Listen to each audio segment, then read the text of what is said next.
Hello. I thought I had more 10 inches than this. Just show what I have. Not many. I'll do the best one first. Um,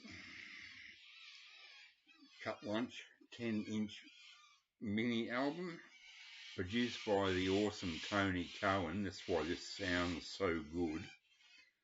Unfortunately, he was a victim of heroin and overdosed. Produced by Eddie Rayner and the Models. Now, Eddie Rayner was the keyboard player in Split Enz, and a damn good one too. So that's why this sounds so excellent. This is one of the best sounding records I have, 1981. Side 1, 2 Cabs to the Toucan. Bit of a hit there. Duffield Kelly. So I've got a feeling that Paul Kelly must have had a hand in that. Germ, Pterodacity Cometh, Kelly. Oh no, Sean Kelly. Not, my apologies. Yes, Sean Kelly, the singer in the Models, before, what's his name, joined from the Model, Freud. Before James Freud joined the band, and they started having big hits. This is a these are demos, and they were made and they were sent over to be sent over to London, I do believe. So hopefully, so the Models would get some sort of deal or something. But these are demos, and they sound so good. This is one of the best sounding records I have. And Tony Cohen, excellent, excellent, excellent. Sadly missed. Yeah. Anyway, side 2, Unfaithful to the Core, CORPS. The corpse core. Uh, Written by Ferry. I think it's the bass player in the band. Man of Action, Sean Kelly again. That was a bit of a hit. And Cut Lunch. Now, if you hear Sean Kelly in 1981 singing this on the radio, cut lunch, can't lunch. It was extremely rude, extremely rude. Yeah, and it comes wrapped in a really ugly sleeve. Don't get it. I guess they're just trying to be like, oh yeah, it's cheap and nasty. So that's the Cut Lunch 10-inch mini album.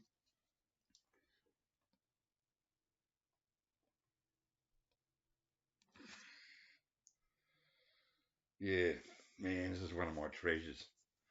This is my second copy. I bought it at the time, and I lost quite a few records at one stage there, and I didn't sell it or anything like that. It just something happened. Now that is a 1981 record. It's as light as a feather. The next four are all heavy as hell. These are all 1950s, I think. Yep. So these are just funny or silly for whatever reason.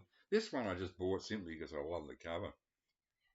Um, House Party Series, Up 2, 3, 4, Columbia Military Band on Coronet Records. That's a very big record label in Australia. Recorded by Columbia Records, a division of Columbia Broadcasting System, Australian Record Company, 29 Blythe Street, Sydney. When I was a kid, I used to read the back of these things, and I knew that address so well, Yeah, Coronet Records. They're famous 1, 2, 3, 4, 5, 6, 7. They're octagonal label there. And check it out. Look how much dead space there is on this record. It's hilarious. I don't think I've ever seen anything like that. I've never noticed this before. It's Australian. It's very, very bright here. It's one of those stinking days. But look at it's incredible. So I've never actually played it. I just love the cover. It's actually called an LP. They've got a nerve. Look at that. A long play. It's only got 6 tracks and it's a 10-inch. And on the back here,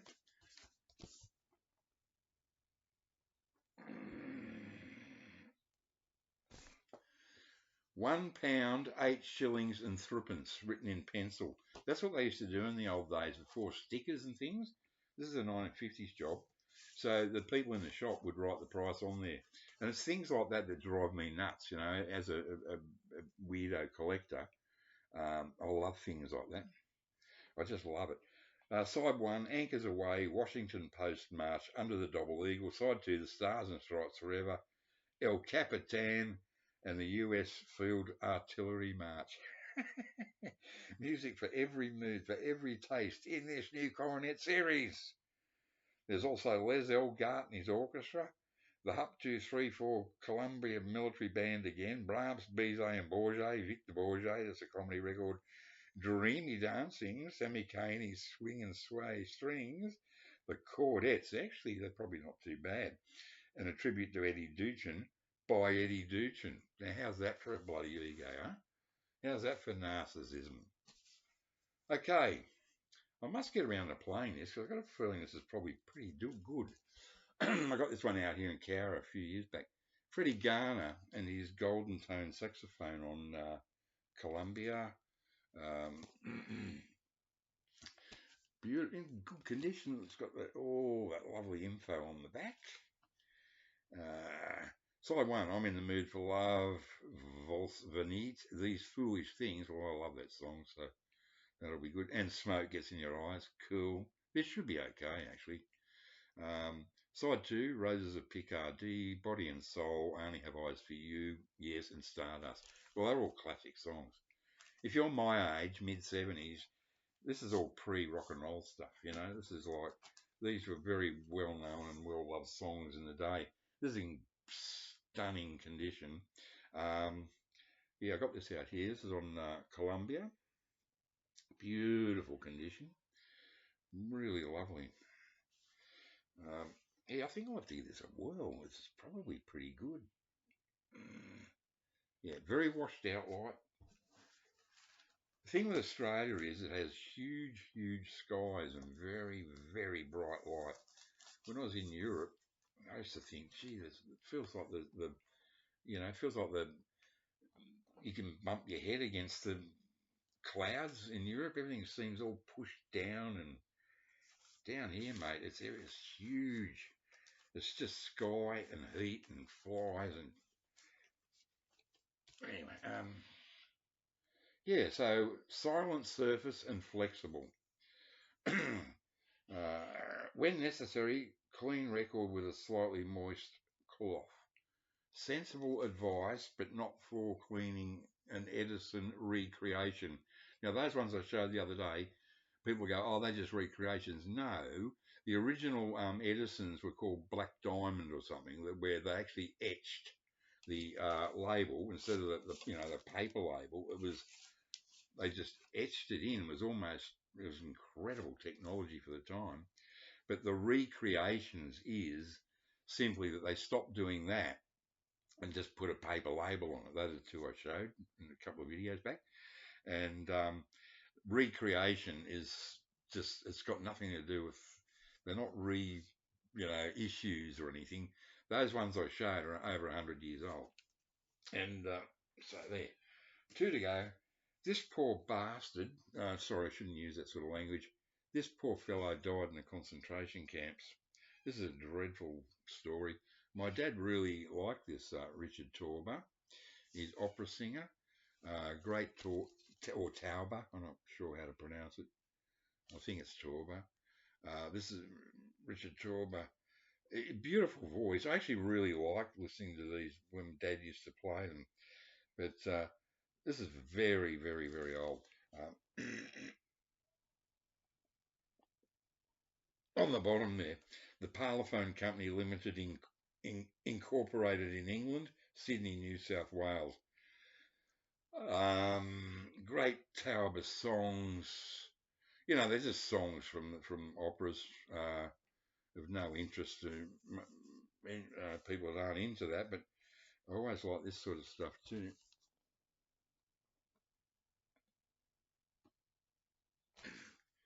when not in use, keep the record in the container with the container, not the sleeve, the container, with its opening facing the back of shelf or cabinet. Yeah, so I love that cover. This is obviously seen from Blossom Time, photo British International Pictures, but just check this out. If you see this Alan Static Traveller, you might get a bit of a Woody seeing this one. Sorry about it, it's too bright.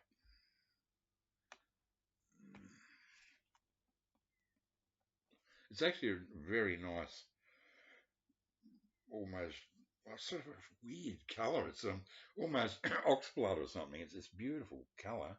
Yeah, you won't see it on this. So this is one. This is called Parlophone Odeon label. I reckon this is probably very early 50s, to be honest with you. Um, the only thing that spoils it's the $2 thing up there, but that doesn't worry me. Yeah, the poor fellow was a victim of Adolf Hitler. Yeah. And to finish up quick, I love this record, man. This is so good. The Best of Sellers, Peter Sellers, music directed by Ron Goodwin. On the other classic black and gold Parlophone, the first Meet the Beatles appeared with on this. If you ever find a Meet the Beatles original with that label, it's worth thousands. The Best of Sellers. It is fun. I don't like comedy records because you play them once and that's it. Second time round, you don't laugh as much. Third time, you go, why the fuck did I buy it? But this one is great. It's worth it simply for, okay, side one, the trumpet volunteer, Auntie Rotter, all the things you are, we need the money. Side two, I'm so ashamed, party political speech, that's a good one. And my favourite, track three, Ballum, Gateway to the South. And then track four, suddenly it's a folk song. This is very, very Ballum, Gateway to the South. Now, I've been to London, but I don't know if I ever had the pleasure of going to Ballum while I was there. So that'll have to do. All right, see you later. Bye.